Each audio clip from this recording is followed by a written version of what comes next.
Astronauts smoked in space. During the Apollo era, many astronauts smoked, a habit portrayed in the TV series For All Mankind. Cigarettes were a common sight in astronaut autobiographies and archival footage.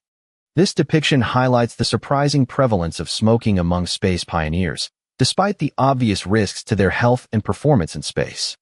The show's accuracy in portraying this aspect of astronaut culture raises questions about the potential disadvantages of smoking in space exploration, where physical and mental fitness are crucial. During the Apollo era, NASA's astronaut candidate selection process was highly competitive and rigorous, involving a thorough evaluation of physical and mental fitness. While smoking was prevalent among the general population at the time, it's interesting to note that NASA did not specifically consider smoking as a negative factor in the selection process. In fact, many of the selected astronauts were smokers, and some even continued to smoke during their training and space missions.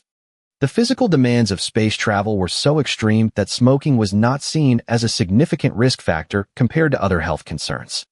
However, it's worth noting that smoking could have potentially affected the astronauts' ability to handle stress and make critical decisions, which are crucial skills for space exploration.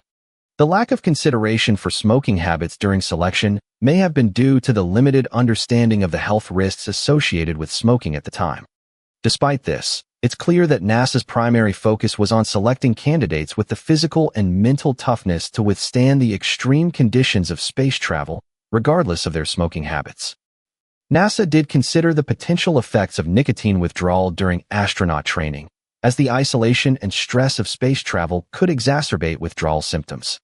However, there is no evidence to suggest that NASA implemented specific testing or protocols to prepare astronauts for nicotine withdrawal. Instead, astronauts were generally expected to manage their own nicotine use and withdrawal.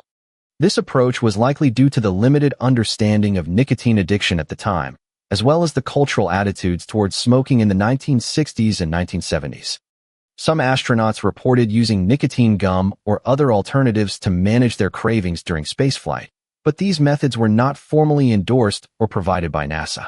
The lack of formal protocols for managing nicotine withdrawal highlights the evolving nature of NASA's approach to astronaut health and wellness, and the ongoing efforts to optimize astronaut performance in space. The fact that astronauts were able to perform their duties despite potential nicotine withdrawal symptoms is a testament to their training and physical fitness, but also underscores the importance of considering smoking habits in astronaut selection and training. In conclusion, the portrayal of astronauts as heavy smokers in the TV series For All Mankind is rooted in the reality of the Apollo era, where smoking was a prevalent habit among astronauts. Although NASA did not explicitly consider smoking a negative factor during astronaut candidate selection, the physical and mental demands of space travel likely made nicotine withdrawal a significant challenge. The lack of specific protocols for addressing nicotine withdrawal during training highlights the need for a more comprehensive approach to astronaut health and wellness. As space agencies push the boundaries of human spaceflight, it is essential to consider the impact of smoking habits on astronaut performance and overall mission success.